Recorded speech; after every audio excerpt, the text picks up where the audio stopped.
یوں تو ہم سب بہنیں خوبصورت تھیں، مگر مجھے حسن میں خاندان والوں میں سب سے زیادہ نمبر دیے جاتے تھے۔ جو مجھے دیکھتا تو بس دیکھتا ہی رہ جاتا۔ شکل و صورت کے ساتھ ساتھ تعلیمی لحاظ سے بھی میں نمبر 1 تھی۔ میٹرک کی امتحان میں پورے بورڈ میں ٹاپ کیا۔ ابھی ایف اے میں تھی کہ میرے رشتے آنے شروع ہو گئے۔ حالانکہ مجھ سے بڑی 2 بہنیں ابھی بیٹھی تھیں۔ خاص طور پر ہماری خالہ نے امی پر سخت دباؤ ڈالا کہ مجھے تو سہرش کا ہاتھ دے دو۔ امی کا کہنا تھا کہ ابھی 2 بیٹھی ہیں، تیسری کو کیسے بیاہ دوں؟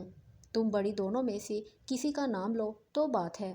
مگر خالہ کہتی تھی کہ نہیں، مجھے سہرش کا رشتہ چاہیے۔ خالہ ادھر میری طالب تھی تو ماموں ادھر مجھے اپنی بہو بنانا چاہتے تھے۔ میں خوبصورت اتنی تھی کہ خاندان میں ہر کوئی مجھے اپنی بہو بنانا چاہتا تھا۔ ماموں کے بیٹے کا نام طاہر تھا۔ وہ دل و جان سے مجھے اپنانا چاہتا تھا، مگر ماموں جان سے سارا خاندان ناراض رہا تھا۔ کچھ ہی دنوں قبل ان کو سب نے معاف کیا تھا، اور یہ بھی ایک دلچسپ قصہ تھا۔ شادی ایک ایسے رشتہ دار لڑکی سے ہوئی تھی جس کے والدین حیدرآباد دکن میں رہتے تھے۔ اس لڑکی کا نام زیبا تھا۔ یہ ماموں میری امی کے خالہ زاد تھے۔ کیونکہ انہوں نے میری نانی کا دودھ پیا تھا، اس لیے امی اور وہ سگے بہن بھائیوں جیسے تھے۔ امی کی خالہ کافی چرچ زبان اور تیز ترار خاتون تھیں، اس لیے ان کی اپنی بہو زیبا سے نہ بنی۔ آئے دن کے جھگڑوں سے تنگ آ کر ماموں ممانی کو ہمارے گھر چھوڑ گئے۔ ان دنوں اپنی نانی اماں کے پاس قیام پذیر تھے، اور میں صرف 1 سال کی تھی۔ نانی جان کا رضائے الہی سے انتقال ہو گیا تو میری امی اور خالہ نے زیبا کی ساس سے صلح کرا دی، اور وہ آ کر بہو کو گھر لے گئیں۔ حیرت کی بات کہ ماموں نے ممانی زیبا سے بات چیت ترک کر دی، حالانکہ پہلے یہ دونوں ایک دوسرے پر جان چھڑکتے تھے۔ سب پوچھتے کہ تم اتنی اچھی بیوی سے ناراض کیوں ہو؟ وہ کسی کو وجہ بھی نہیں بتاتے تھے۔ وجہ بعد میں معلوم ہوئی۔ ماموں جس دکان پر ملازم تھے، نزدیکی وہاں ان کے جاننے والے رہتے تھے۔ ماموں بھی ان کے گھر جاتے تھے۔ اس گھرانے میں کہیں باہر سے کچھ مہمان آئے تو ماموں کا بھی ان سے تعارف ہوا۔ ماموں بہت شریر تھے، نہ جانے کیسے اس لڑکی جس کا نام ہینا تھا، ماموں سے دوستی ہو گئی۔ یہ مہمان لڑکی انڈیا کے شہر مدارس سے آئی تھی۔ ماموں کے طرز سے ہینا اور اس کی ماں ایک روز ہمارے گھر بھی آئیں۔ ہینا کوئی ایسی خاص نہ تھی کہ ماموں زیبا جیسی خوبصورت بیوی کو چھوڑ کر اس پر لٹو ہو جاتے، لیکن قسمت دل آ جائے گدھے پر تو پڑی کیا چیز ہے۔ خیر، ہم کچھ نہ سمجھے، لیکن میری ایک خالہ سمجھ گئی کہ معاملہ کچھ اور ہے۔ انہوں نے ہینا اور اس کی ماں کی خوب مخالفت کی، بلکہ ماموں کا ان کی طرف جانا دشوار کر دیا۔ پر ماموں نے ملازمت چھوڑ کر نشہ شروع کر دیا اور سب سے جھگڑ بیٹھے۔ جب امی نے بلوا کر سمجھایا کہ بیوی تمہاری راہ دیکھ رہی ہے، تم گھر کیوں نہیں جاتے؟ زیبا کو تم نے کیوں سزا دی ہوئی ہے؟ تو ماموں نے یہ کیا کہ زیبا کو زبانی طلاق دے دی۔ زیبا کو بھی امی نے بلوا لیا تھا۔ طلاق کے الفاظ سن کر اس بیچاری کا برا حال ہو گیا۔ رو رو کر دیوانے ہوئے جاتی تھی، جیتی تھی اور نہ ہی مرتی تھی، بس روتی رہتی تھی۔ کیونکہ میکا بھی ان کا یہاں نہیں تھا، کدھر جاتی؟ ان کو دیکھنے اور سنبھالنے والا بھی کوئی نہ تھا۔ اس جھگڑے کے بعد ماموں ہمارے گھر سے چلے گئے اور انہیں جاننے والوں کے ہاں رہنے لگے، جہاں ہینا اور اس کی ماں مہمان ٹھہرے ہوئے تھے۔ سوال یہ تھا کہ زیبا کہاں جائے؟ امی نے فیصلہ کیا کہ وہ ہمارے ساتھ رہیں گی اور کہیں نہیں جائیں گی۔ جاتی بھی تو کہاں؟ اس وجہ سے زیبا کی ساس، جو امی کی خالہ ہوتی تھیں، انہوں نے ہم سے ناتا توڑ لیا۔ مگر امی نے حق کا ساتھ دیا۔ اس لڑکی کا کوئی قصور نہیں تھا اور یہ مظلوم تھی۔ اگر ہم بھی اس کو چھوڑ دیتے تو یہ در بدر کی ٹھوکریں کھاتی۔ زیبا ایف اے پاس تھیں، انہوں نے نوکری کر لی اور خود کما کر کھانے لگیں۔ ان دنوں ایف اے پاس کو نوکری مل جایا کرتی تھی۔ اسی دوران ان کا ایک رشتہ آیا۔ لڑکا بہت نیک تھا اور ہمارے ماموں کا دوست تھا۔ وہ کنوارا تھا۔ ابو نے زیبا سے پوچھ کر رشتہ طے کر دیا۔ اس لڑکے کا نام عادل تھا۔ عقد ثانی کے لیے سرٹیفکیٹ کی ضرورت پڑی، لیکن طلاق کا ثبوت، اور ابو نے ماموں قادر سے رابطہ کیا تو انہوں نے طلاق لکھ کر دینے سے انکار کر دیا۔ زیبا کورٹ جانا نہیں چاہتی تھی۔ خیر، بڑی جدوجہد کے بعد 6 ماہ بعد انہوں نے طلاق دے دی۔ جب ماموں کو پتہ چلا کہ ان کی سابقہ بیوی کا نکاح ہو رہا ہے تو انہوں نے خوب ہنگامہ کیا اور امی ابو سے لڑنے آ گئے۔ عادل کو بھی دھمکیاں دیں اور ہمیں بھی ڈرایا دھمکایا، مگر ابو نے ہمت سے کام لیا۔ شادی کی تقریب آنے سے پہلے ہی زیبا کو عادل سے نکاح کر کے رخصت کر دیا کہ وقت ان کا جو عالم تھا دیکھا نہیں جاتا تھا۔ کہنے کو تو وہ ہمارے لیے غیر تھی، مگر ساتھ رہ کر ہمیں ان سے اپنوں جیسی محبت ہو گئی تھی۔ ادھر ماموں نے ہینا سے شادی کر لی اور شادی کے 1 سال بعد ایک بیٹا بھی پیدا ہو گیا جس کا نام انہوں نے طاہر رکھا۔ ماموں اور ہینا نے اپنے الگ دنیا آباد کر لی تھی، کوئی رشتہ دار ان لوگوں کو منہ نہیں لگاتا تھا اور نہ ان سے ملتا تھا۔ انہوں نے بیگنہ زیبا کو طلاق دے کر اس کا گھر برباد کیا تھا۔ وقت تیزی سے گزرتا گیا اور ماموں کا بیٹا طاہر 18 برس کا ہو گیا، جبکہ ان دنوں میں 20 برس کی تھی، یعنی طاہر سے 2 برس بڑی تھی، لیکن میں اس سے 4 برس چھوٹی لگتی کیونکہ نازک اور دبلی پتلی تھی۔ ماموں قادر کی والدہ کی وفات پر رشتہ دار آ گئے اور سب نے قادر ماموں کو معاف کر دیا۔ اس کے بعد ہمارے گھر بھی آنے جانے لگے۔ سعد اور طاہر بھی آتا جو ہینا کے بدن سے پیدا ہوا تھا۔ کوئی بھی ان کو پسند نہیں کرتا تھا، اسی لیے طاہر کو بھی وہ اہمیت نہیں ملتی تھی جو اس کو ملنی چاہیے تھی۔ تاہم یہ بچہ سمجھ کر اس کا خیال کر لیا کرتی تھی۔ جلد ہی میں نے محسوس کر لیا کہ طاہر میری وجہ سے آتا ہے، وہ مجھے پسندیدگی کی نظروں سے دیکھتا ہے۔ یہ بات مجھے سخت بری لگی کیونکہ میں چاہتی تھی کہ میری شادی اپنی خالہ کے بیٹے نوید سے ہو۔ ایک دن ماموں قادر اور ممانی ہینا آ گئے اور امی سے میرا رشتہ طلب کیا۔ تب جانے مجھے کیا ہوا، میں آ گئی اور میں نے امی کے سامنے ماموں ممانی کو یہ کہہ کر بے عزت کر دیا کہ مجھے آپ لوگوں کے گھر جانا پسند نہیں ہے اور نہ آپ کا بیٹا پسند ہے، اس لیے میرے رشتے کا خیال دل سے نکال دیجیے۔ یہ بات امی کو کہنی چاہیے تھی لیکن میں نے کہہ دی، حالانکہ مجھے یہ زیب نہیں دیتا تھا، مگر مجھے نہ جانے اس وقت کیا ہو گیا تھا۔ خیر ماموں اور ممانی ہینا برا منا کر چلے گئے، مگر امی نے مجھے بعد میں کافی ڈانٹا کہ تمہیں ایسا نہیں کرنا چاہیے تھا، جواب ہمیں دینا تھا، تم نے ناحق اپنے حق میں کانٹے بوئے ہیں، تم نے اچھا نہیں کیا۔ شام کو ابو گھر آئے تو امی نے ان کو یہ سارا ماجرا سنا ڈالا اور وہ بھی پریشان ہو گئے اور کہنے لگے کہ اب جا کر خاندان میں سحرش کے خلاف طرح طرح کی باتیں ہوں گی۔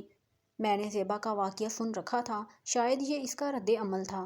بہرحال اس واقعے کے کچھ عرصے بعد میری سکی خالہ یعنی نوید کی امی دوبارہ آ گئی کہ سحرش کا رشتہ چاہیے۔ اب وہ خاندان والوں سے چڑے ہوئے تھے، کہنے لگے میں کسی خالہ ماموں کے گھر بیٹی کا رشتہ نہیں کروں گا، میں اپنی ساری بچیوں کو غیروں میں بیاہوں گا، کیونکہ اپنوں سے غیر تو اچھے ہوتے ہیں، اپنوں کا حال دیکھ لیا ہے۔ ابو کی یہ بات میرے لیے باعث تکلیف ثابت ہوئی تھی۔ میرے دل میں اپنی خالہ اور نوید کے لیے جگہ تھی۔ خدا جانے ابو کو خالہ اور نوید سے کیا چڑ تھی کہ وہ کسی صورت بھی اس رشتے کو ماننے کے لیے تیار نہیں تھے۔ انہوں نے میری پڑھائی کا بہانہ بنا کر خالہ کو ٹال دیا۔ خالہ بھی خاموش بیٹھنے والوں میں سے نہیں تھی، وہ ہاتھ دھو کر اس رشتے کے پیچھے پڑ گئی تھی۔ ظاہر ہے ان کو نوید کی خوشی کا خیال تھا، وہ خاندان کے بزرگوں کے پاس گئی اور ان سے کہلوایا۔ تاہم ابو نے کسی کی بات بھی نہ مانی، شاید وہ اپنی ناز و نام میں پلی ہوئی بیٹی کا رشتہ بہت زیادہ خوشحال گھرانے میں طے کرنے کے خواہاں تھے۔ چچا کے گھر سے بھی رشتہ آ گیا، ابو نے ان کو بھی جواب دے دیا، وہ بدستور غیروں میں رشتہ کرنے کی رٹ لگائے ہوئے تھے۔ جن دنوں میں FA کے سالانہ پیپرز دے رہی تھی، غیر خاندان سے میرے لیے رشتہ آ گیا۔ یہ خوشحال لوگ تھے، لڑکا خوب کماؤ تھا اور بیرون ملک بزنس کر رہا تھا، خوش شکل بھی تھا، تعلیم یافتہ بھی تھا۔ ابو کو یہ لوگ بہت پسند آ گئے اور فوراً بات آگے بڑھانے کا فیصلہ کر لیا۔ چاہتے تھے اس سے پہلے کہ سحرش کی خالہ ایک بار پھر ادھر کا رخ کرے، ان لوگوں کو ہاں کر دی جائے۔ ایسا ہی ہوا۔ 2-4 ملاقاتوں کے بعد انہوں نے رشتہ طے کر دیا اور دونوں گھرانوں نے فوری منگنی کی تاریخ بھی طے کر دی۔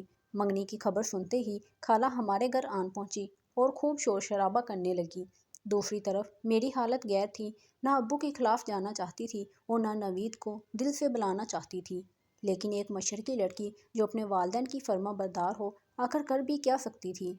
خاموشی سے والدین کی خوشی کے سامنے ہتھیار ڈال دیے اور دلی خواہش زبان تک بھی نہ لا سکی۔ منگنی کا دن آ گیا، تیاریوں میں کوئی کمی نہ رکھی گئی تھی۔ ابو نے دلاور کے والدین کا ٹھاٹ باٹ دیکھتے ہوئے قیمتی تحائف خریدے تھے۔ خاندان کے سبھی افراد کو مدعو کیا گیا۔ یوں تو خالہ نے بھی شرکت کی، لیکن برائے نام ان کے چہروں سے خوشی کا اظہار نہیں ہوتا تھا۔ لڑکے والے مانگنے سے پہلے تو بہت خوش تھے، ان کے بعد ان کا رویہ اکھڑا اکھڑا سا تھا۔ جب بھی ہمارے ہاں آتے کوئی نہ کوئی شکایت ہی کرتے، حتیٰ کہ منگنی توڑنے تک نوبت آ گئی۔ ان سب باتوں سے ہم سب گھر والے خصوصاً میں بے حد بیزار ہوئی۔ آخرکار ابو نے ان لوگوں کے رویے سے تنگ آ کر توڑنے میں ہی بہتری سمجھی۔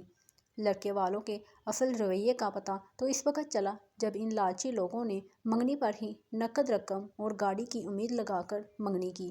اور جب جوڑے اور صرف انگوٹھی پر منگنی کی رسم ادا ہوئی تو ان کا موڈ بہت زیادہ خراب ہو گیا۔ یہ باتیں ان کے ایک عزیز نے بعد میں ابو کو بتائیں۔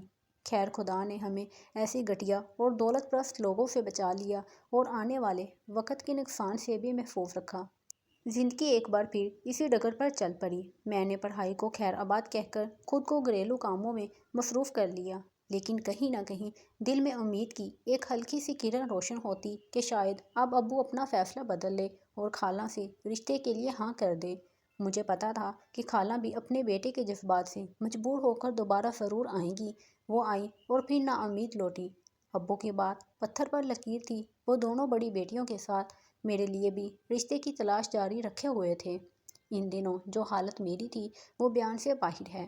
میں ہر دم کھوئی رہتی تھی، کھانا پینا تک بھول گئی تھی۔ دن بدن جسم کمزور ہو رہا تھا، رنگت ماند پڑ گئی تھی اور آنکھوں کے گرد ہلکے ہو گئے تھے۔ کسی سے نہیں کہہ سکتی تھی اس دل پر قیامت گزر رہی تھی اور ابو کی مرضی کے آگے کسی کا زور نہیں چل سکتا تھا۔ خاموشی میں ہی عافیت سمجھ کر چپ تھی۔ سوچتی تھی اگر خالہ کی طرف ذرا سا بھی جھکاؤ محسوس کیا تو ابو کے دل میں نوید کے لیے شک جنم لے لے گا۔ تب جانے کیا ہو۔ اسی طرح دن بے کیفی میں گزرتے گئے۔ آپا اور بجیا کی شادی گیاروں میں ہو گئی۔ قسمت سے ان کو اچھے گھر مل گئے تھے۔ وہ اپنے گھر جا کر سکھی اور مطمئن ہو گئیں۔ میرا مسئلہ ابھی تک اٹکا ہوا تھا۔ خاندان میں سے ابھی تک میرے لیے رشتے آ رہے تھے، مگر ابو کی ایک ہی ضد تھی کہ میں نے تمہاری شادی خاندان میں نہیں کرنی۔ بس وہ ہر کسی کو انکار کر دیتے۔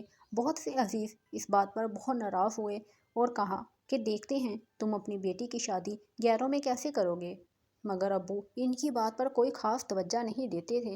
ایک دن میں امی کے ساتھ بازار گئی تو واپسی پر کسی لڑکے نے میرے چہرے پر کوئی کیمیکل پھینک دیا۔ اس نے اپنے چہرے پر رومال باندھا ہوا تھا۔ کیمیکل چہرے پر گرنے سے مجھے جلن سی محسوس ہونے لگی اور میں رونے لگی۔ وہ دو لڑکے بائیک پر تھے اور کیمیکل پھینکنے کے بعد وہاں سے فوراً فرار ہو گئے اور بھاگ گئے۔ امی کو میری فکر ہونے لگی، وہ مجھے جلدی سے ہسپتال لے گئی۔ میرے چہرے کی ایک سائیڈ بری طرح جھلس چکی تھی۔ 2 دن میں ہسپتال ہی رہی۔ ابو کو بھی بہت دکھ تھا۔ وہ کہتے تھے یہ حرکت ضرور کسی اپنوں میں سے کسی نے کی ہے، مگر کس نے یہ معلوم نہیں کر سکے اور اللہ تعالیٰ پر معاملہ چھوڑ دیا۔ میں نے گھر آ کر اپنا چہرہ آئینے میں دیکھا تو میرا دل ٹوٹ سا گیا۔ میں بہت روئی۔ میرا کیا قصور تھا؟ مجھے کس جرم کی سزا ملی تھی؟ دن یوں ہی گزرنے لگے۔ ابو نے میرا علاج اچھے سے اچھے ڈاکٹر سے کروایا۔ زخم تو ٹھیک ہو گئے مگر اپنے نشان چھوڑ گئے۔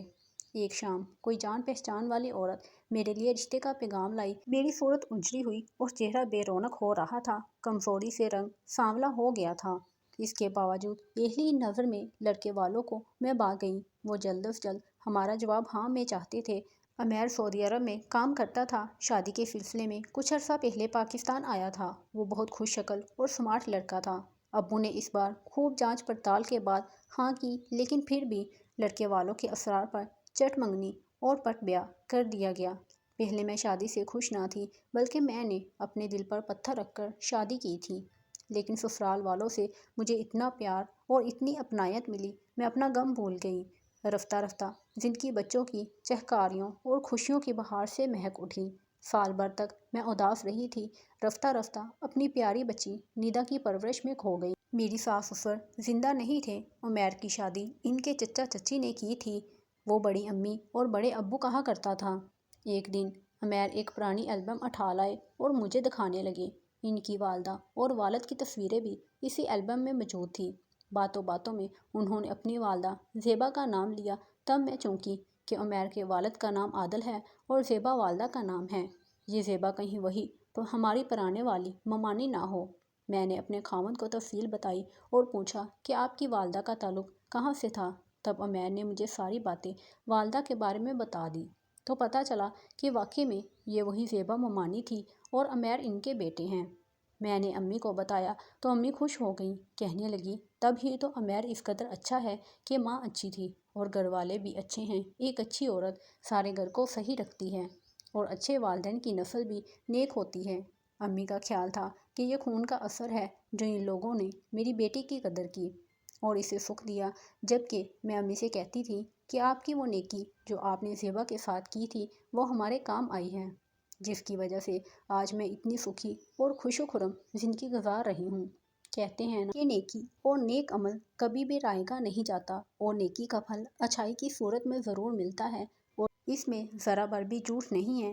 آج میں اتنی خوشیوں سے بھرپور زندگی گزار رہی ہوں، شاید یہ خدا کی طرف سے ہے، کیونکہ میں نے اپنے والدین کی فرما برداری کی اور جس کا انعام مجھے یہ ملا ہے۔